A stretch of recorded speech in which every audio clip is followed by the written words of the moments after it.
Seja bem-vindo a este canal, meu nome é Padre Isaac, sou aqui da comunidade Aliança e Misericórdia. Queremos trazer para você conteúdos de espiritualidade que podem aprofundar a tua vida interior com Deus. Temos também os testemunhos dos santos, que são diários, vale a pena conferir, hoje não é diferente.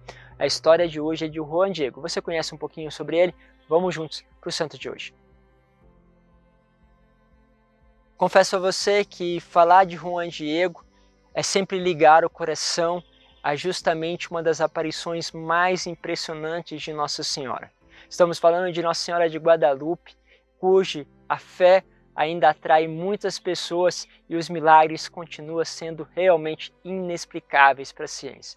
Tantos fatos se unem a este manto que nós podemos realmente nos encantar. Como Deus fala através de tão pequeninos detalhes. Mas vamos, enfim, para os detalhes da vida deste pequenino. Enfim, Juan Diego era um índio asteca, ele era ali da cidade do México, na região próxima à cidade do México. Quem vai ao santuário, vê o santuário assim, envolto, né, de todo aquele movimento desta cidade, que é uma cidade imensa, como São Paulo. Ele morava ali, vivia ali, e ele se converteu ao cristianismo, mesmo sendo asteca, e era uma missão muito difícil naquela época, que um asteca se convertesse realmente ao cristianismo. Mas ele tinha uma dedicação tamanha que, imagine vocês, que ele andava mais de 20 quilômetros para poder, nos finais de semana, ouvir a palavra de Deus, poder estar próximo do Senhor.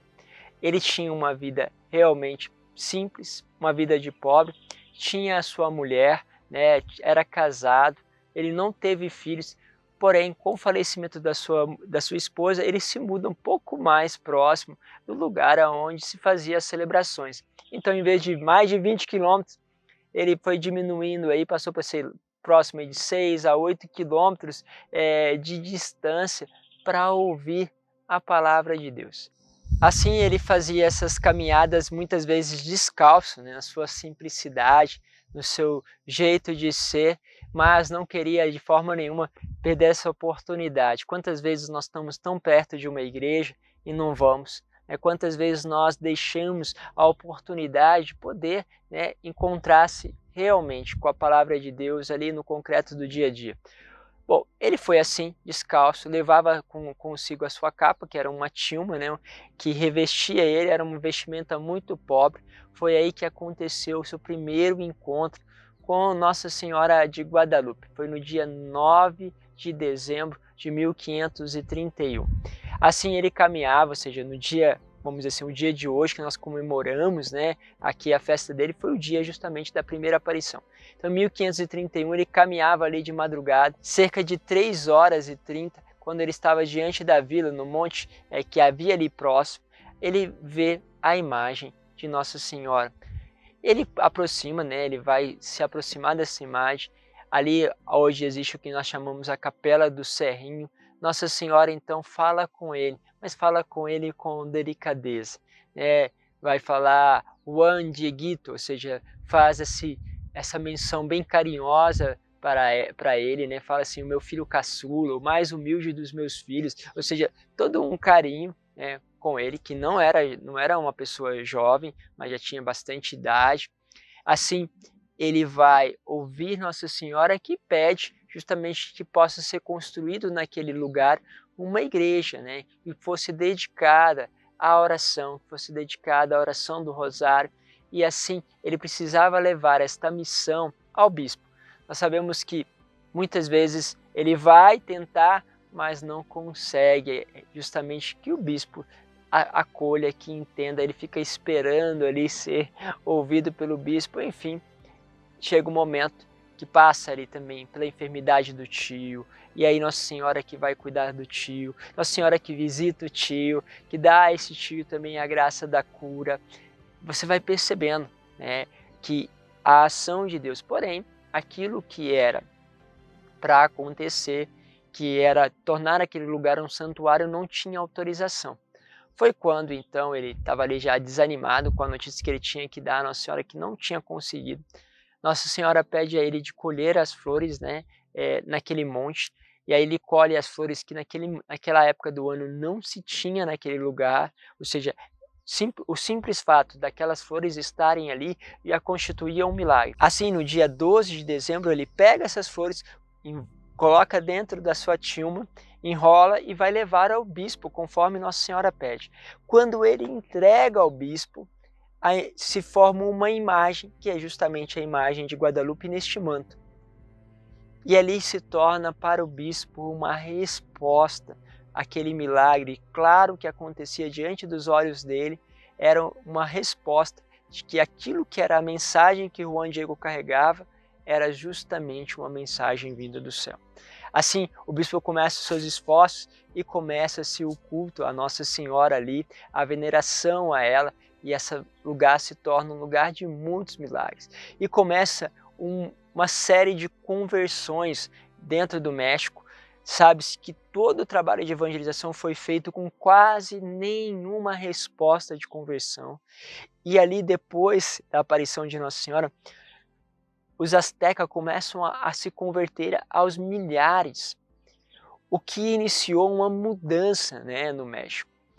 Quando tive a oportunidade de ir visitar o México e fui ao santuário, estava justamente perto da independência do México, e ali no lugar onde nós estávamos fizeram uma apresentação, né, uma apresentação muito grande, né, sobre este caminho de independência do México.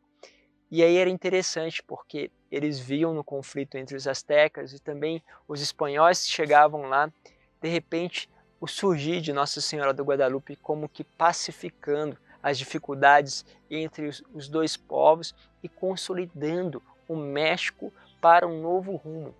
E é muito bonito pensar isso, porque não era um evento religioso. Ou seja, até mesmo as autoridades civis reconhecem que Guadalupe mudou a história do México. E nós podemos dizer que, de certa forma, mudou um pouco da história de todos nós, né? Os milagres, como eu disse, são incríveis, né?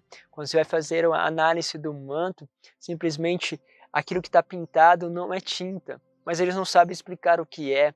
Quando se fez a análise dos olhos da imagem, percebeu que havia uma imagem dentro da pupila e essa imagem coincidia com a imagem do bispo, impossível de ser feita naquela época. E até hoje, com todas aquilo que são o desenvolvimento tecnológico, é muito difícil fazer tal coisa. A imagem sobreviveu a desastres, né, vamos dizer assim, tentativas, né, de destruir ela, seja com ácido, seja com uma bomba mesmo, e nada aconteceu com esta imagem. É uma imagem que impressiona, a temperatura da imagem é a temperatura do corpo humano. Há pouco tempo descobriram que esta imagem ela não está fixada no manto, mas ela microscopicamente ela flutua sobre o manto. É impressionante o que se descobre. Uma vez eu me encantei por uma outra descoberta, porque a posição das estrelas, né, que estão no manto de Nossa Senhora são igual à posição das estrelas no céu no dia 12 de dezembro. Coincide, mas não bastou aí. Uma pessoa que estudava música percebeu que a posição dessas estrelas, quando colocada em pauta musical, formava uma música. Eu acho que a gente conhece já grandes milagres deste manto, mas eu acho que talvez ainda vai aparecer outros para nos impressionar a riqueza que existe ali naquele lugar. Enfim, Juan Diego, depois desse tempo, foi ficando ali pertinho, né? Justamente dessa igreja, teve um quartinho ali, há um cuidado todo com a imagem. Ele recebeu autorização de comungar 3 vezes por semana, que naquela época era algo assim, dado a poucas pessoas, mas para dizer que como Juan Diego tinha esse desejo de poder sempre se aprofundar em Deus, ele levou depois à frente toda a propagação da imagem, isso, como eu disse, fortaleceu para que os astecas pudessem voltar-se ao cristianismo e aceitarem este caminho de batismo. Foi impressionante esse trabalho que esse pequenino, com mais de seus 50 anos, foi fazendo ali e foi estruturando, foi realmente trazendo uma graça. E, sem dúvida, tem esse diferencial, né? Geralmente Nossa Senhora trabalha ali com crianças, né? Muito comum as suas aparições a criança, mas a Juan Diego, que já era velho e até idoso para sua época, ela aparece a ele, mas ele tem uma alma de criança, uma alma simples, uma alma desejosa de sempre se lançar e confiar a Deus. Só de ele buscar todas as oportunidades para estar mais próximo e andava o quanto fosse necessário para encontrar a palavra de Deus, percebemos aí um pouquinho o coração deste pequeno. Enfim, Juan Diego ele vai falecer de morte natural no dia 30 de maio de 1548, ele tinha já os seus 74 anos.